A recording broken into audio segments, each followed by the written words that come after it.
Greetings and welcome to Pinball Help. Mike here. Although, obviously, we are on to arcade game help today, and work continues on this Atari Star Wars vector game.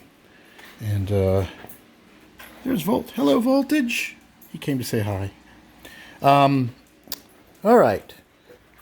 By the way, this guy is 15 years old. 15 years old. He's appeared in videos all the way back. You'll find him way back when he was a puppy. So, let's talk about what's been done on this game and where we're at. I have basically rebuilt everything. The monitor has been completely redone and it's back in the cabinet.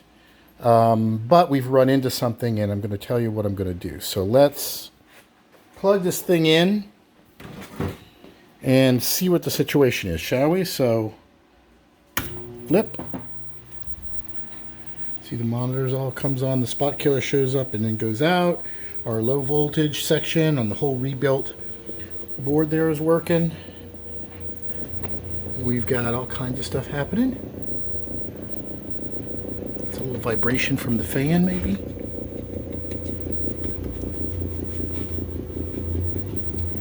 So let's go see. And the game starts up. I don't know if there's some adjustments that need to be made, but as you can see, the monitor is working great.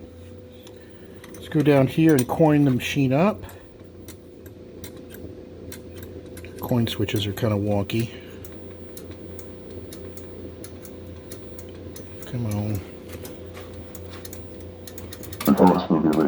Okay. Alright, so press the trigger to start a game. Red 5 standing by. And we got sound, we've got video. Click on a thing.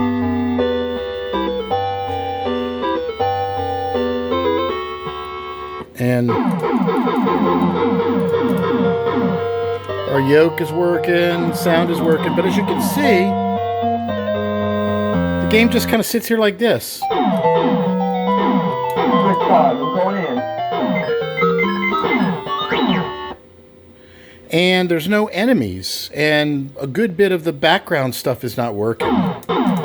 So, not being familiar with this game, I posted a short video and asked, and it seems like we've got some logic problems on the board. Maybe having to do with the pokey chip and some other stuff.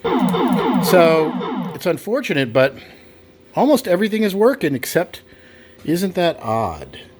So, there's something wrong with something on the logic boards. Now, I've reseated the connectors and everything, because that's usually a common problem on these vector games, too. And still nothing. And from what I'm told, it's definitely some chip somewhere on the board. So, unfortunately, the end of the system board work is not done.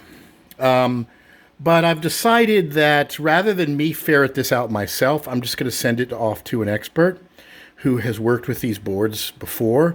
That way they can kind of give it the once over. Because I've had situations, I just don't want to keep playing whack-a-mole when you got a game this old. Now, I've rebuilt everything else. All the caps and everything on these boards are all great. But there's probably a socket or a chip that's bad somewhere.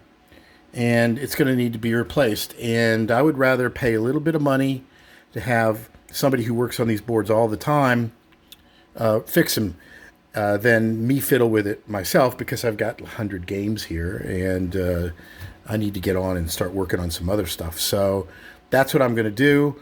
It's all about budgeting your time and your resources. And I'd rather pay a little bit, send this to somebody who does this all the time. So that's what's going to happen. I'm going to send the board out, and then I'll get a report on what was wrong with it and share it with you. And there's nothing wrong with that. I mean, there's some stuff that you want to do, and then there's some stuff you want to kind of leave to the experts. Now, as I've gotten better and better, I've started to handle more and more stuff. And if I only had a handful of games, I would absolutely dive into that board and start playing around with it. But when you've got as much games as I do, and you're operating games, so you're also running around on location, repairing stuff, it's just too much, So this I'm going to send out. And I will give you guys a report on what the status of that is. So stay tuned. And be sure to subscribe and hit that notification bell. Again, I don't have a Patreon. I'm not asking anybody for any money, but if you do like what I'm doing, then just subscribe and leave a comment. That all helps with my engagement. Until next time, thanks for watching.